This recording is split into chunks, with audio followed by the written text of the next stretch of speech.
how are you? Ready for a run? Yeah, of course. Are you? Totally. All right, we're gonna go. All right, let's go.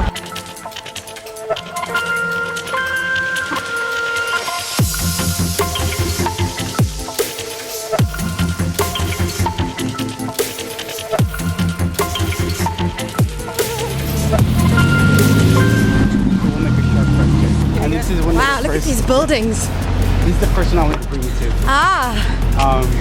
So this is the heart of Los Angeles. It's kind of cool. It's by the artist Anti-Girl. And we use this as a checkpoint on Monday night. We have like 300 runners, and when we meet in downtown and we cross this area, a lot of our runners kind of say like, am I going straight? Am I going left? Am I going right? So we call this the heart of Los Angeles, but it's our checkpoint. So if anybody gets lost, they know to stay here, and then we'll swoop them back up, or like the group stays here and then we'll continue forward. And then yeah, this whole wall and like Angel City Brewery, like they're open to having artists do work on their walls. They'll paint them over occasionally, but this one's remained for like a year or 2 years now. So it's kind of cool. That is very cool. Yeah, and then now we're going into the arts district. I mean, Blacklist LA now has about what, 200-300 people every Monday night? Yeah. Can you remember the first time you did it when it was just you and a couple of your friends, I think? Yeah. September 2013. There was 10 of us. I think a couple of days before that, I had sent a text message out to a couple of friends saying, hey, should we go visit these murals all over the city? Do you guys have bikes? Let's hop on bikes. Let's go straight. Unfortunately, they didn't have bikes, but they all had running shoes because most of my friends are runners. So we met at the Urban Lights on Wilshire and Fairfax area, and yeah, it was like 10, 13 of us. We laced up, and then we started exploring the city. And when we came back from the run, we committed to ourselves that no matter what, we were always going to show up there, no matter who was there. If it was 1 or 2 people, but we were going to explore art. Yeah. Tristan. You want to see it? It's Tristan, right? Tristan Eden, yeah? Yeah. They covered it up for some reason. When did you start running? I mean, when was the first time you ever ran? Can you remember that? Yeah, the first time I ever ran was, I mean, Sorry. I guess Bob and weave. Yeah, I guess you would say, let's see, about like senior year of high school. Okay. Is when I started running. I think I lost a bet with my friends, and I was always active, like playing basketball, soccer, volleyball, Yeah. but never like a runner or whatever. Okay. So then, through like lunch or nutrition, someone was like, I bet you can't run a marathon, and I was like, I bet I can. And then turned into that whole like bet thing, you know. And Competitive guys, hey? yeah. And I think I went out that day because I felt like the bet was if I committed to it but didn't run, I had to pay everyone $20. Oh my gosh. And there was like 20 of them. So then I was like, you know what? Let me go out there and run. Ran 7 miles that day, which is the furthest I've ever ran. Wow. And then, yeah, 2007, committed to the LA Marathon. And that was the first time I trained for LA Marathon. And You've done that like what, 9 times? This year was my 10th one. Wow. Yeah. And then that's when I started running. 5. Thank you. So my 11th one needs to be at a better place. I mean, not better, but like a different place. For sure. Yeah. I can imagine though, but when you're watching other people grow and develop in their running, yours maybe takes a little bit of a back seat. Yeah. But I like seeing, that is what I love about running, is my journey, my very first time crossing over that finish line for a marathon, even for a half marathon. I'll never forget it. It transformed me and transformed my life. Just that whole like goal setting, and being able to accomplish something that you thought you never would do. Yeah. So one of the things that I wanted to do was give that to community and give that to people around me. And I'm okay with putting my training in the back seat, or training, double training, I guess you would say, like running twice, if people can complete something that they never thought they could.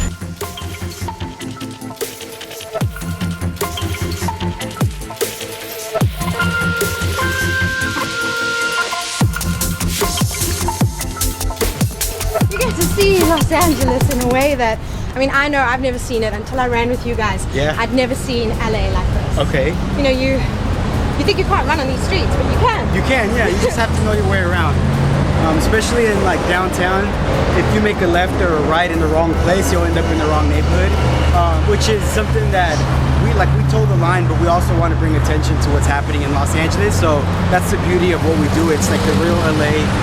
You might see some cool shops on one street, and the other side there's a huge problem that we need to fix, but the reality is there and we don't ignore it. So one of those 300 runners will hopefully see that and get inspired to maybe follow their dreams and try to change the city or change the community however they can, So that's kind of cool about it. But I'm glad that you saw the city in a different way. Oh yeah, for sure. But I think that's also what running's done in general. Even in New York, I never thought I could ever run in New York. Yeah. But have you always been this socially minded? Does it feel like that's something you really? I think so. Yeah. I mean, you know what? I can't put a finger to when I started thinking like, oh, you know what? I want to help the community and do this. I just remember like my parents and my family. Like we've always worked hard for everything we've done. And then outside of that, like I always think of if we give like 2 hours of our 24 hours a day, and then I always forget the math, but if you do the like 24 hours times 7 days a week and you only give like 2-3 hours of your time the week, that's not a lot of time that you're giving, but you're changing the community that you live in. So now instead of complaining about what's happening, if you actually actively do something about it, then you feel like you're contributing to something positive and something better. And yeah, I think that's what it is. Like, and I've seen it with running, and I've seen it with Blacklist. Like, if you just give, like, if you commit 100% to something and expect nothing, but you do it at like the bottom of your heart because you want to build community and want people to just legitimately be happy, you get to see your community change. That's like such a great thing. It obviously touched you. I mean, running, it had some impact on you that you want to share with others. Yeah. Do you think you would have found another way to do this kind of thing where you're helping others to be more socially aware of their environment, like uplift LA? Do you think you would have done it without running, or do you think running has been that thing that's brought everything together? Yeah, I think running has been it. Like without running, I don't think I could have communicated to so many people. Even having like what we're doing right now is a blessing for me because running brought that for me. Yeah. I'm not a traditional like pen on paper artist. Yeah. But the more I do this, the more we consider ourselves like a new wave of artists, right? Because we're curating routes around the city. We're not repeating routes ever. Like tonight we have a run. We explore the metro and we explore different streets. So my friends, a couple of them have, texted me or through Instagram, whatever. They were like, yo, like last time I was driving and I think I've ran every street in LA because of Blacklist. So to your point, I mean, no, I think without running, I don't think I would have been able to have a platform to share like how to be socially conscious about what's happening in Los Angeles. Damn, I love running for sure. Now I'm thinking about all this giving me and how it gives to others too, like hearing their stories. Oh man.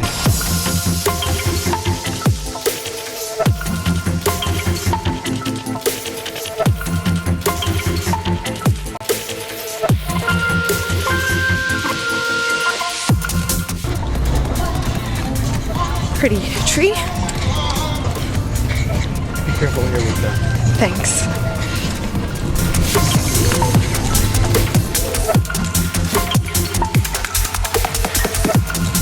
When you studied, you went to California State.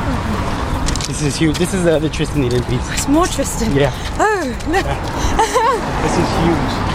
I think this was called Piece by Piece, like the peace sign with the piece of a gun, like we need to get rid of it and just show love. And I actually saw him when he was doing it. Yeah. I ate my lunch right there when I was still at the bike shop. And then he was like, are you sure you just want to stand here? I was like, yeah, man, you're putting up a mural. And it was kind of cool, for sure. And then there's more on this wall. You have Bumblebee Loves You on this side. I love Bumblebee. Is it a new one? Bumblebee, I think this has been there for like, I want to say like 7 to 8 months. It's on this wall here. It's got a great one as well that's right by on La Cienega. Oh yeah, La Cienega. Oh wow. This is it. And it's kind of cool. This one's the container yard, so there's a lot of art in there and people could host events and all that stuff. So yes, I recognize his style. Yeah. right? The bumblebee. Yeah. How has it changed your life running? Yours personally? Like, Running, I guess you would say just being able to communicate to more than like a group of like 20 people now with the Instagram platform and social media platform, and just growing as far as like what BlacklistLA's is doing for the city.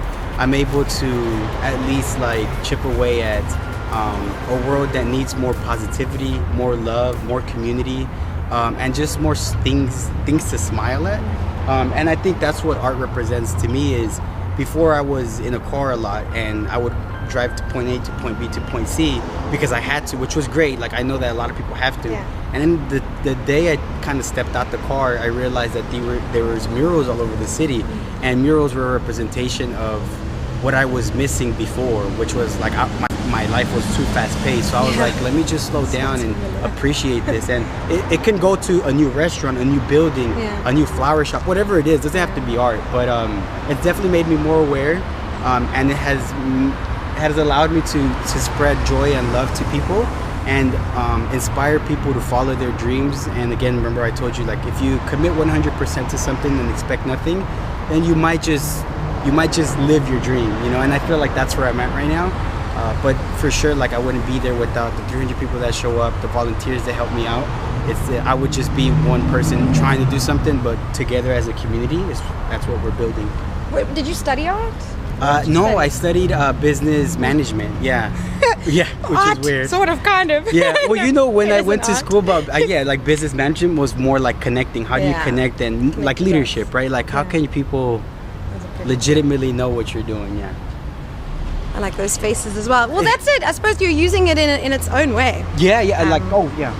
No, I'm coming to you this side.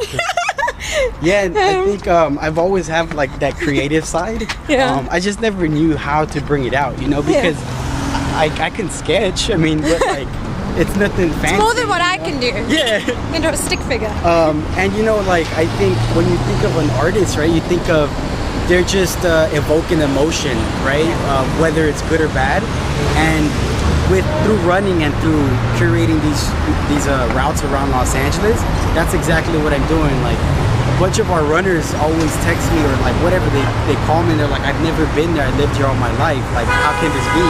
So I'm curating routes, and I didn't know that till someone brought that to my attention like 6 months ago, and I was like, you know what, you're right, because we're one of the only groups that does like these borderline runs. And but not only that, but they're able to explore the city through like the metro system, where I mean, in bigger cities like NYC, it's just it's a common thing to take the metro. Here in Los Angeles, it's not. So we want people to do it.